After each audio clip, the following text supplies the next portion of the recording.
seni benden, vurdular ta derinden, sürgüne saldılar neden?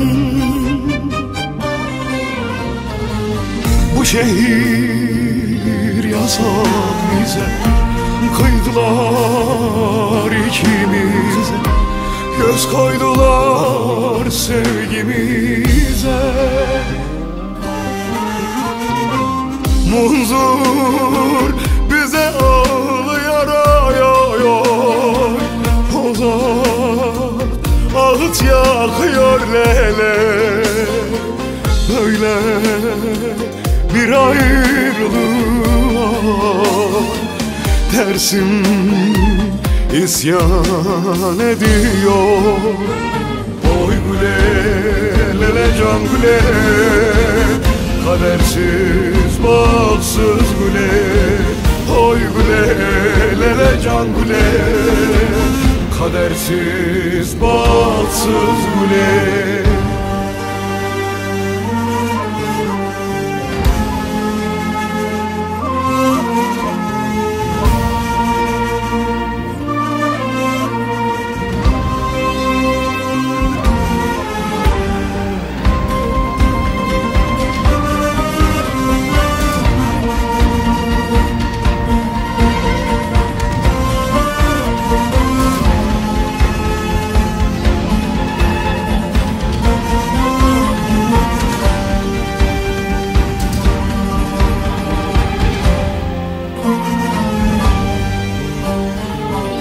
Yılanların, çıyanların, ihanetçi fesatların sonu gelmedi oyunların.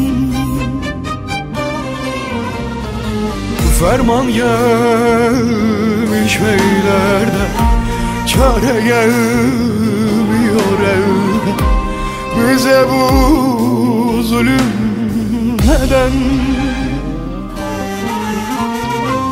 Dersin bize ağlıyor ay ay ay, Pozat ağıt yakıyor ay ay.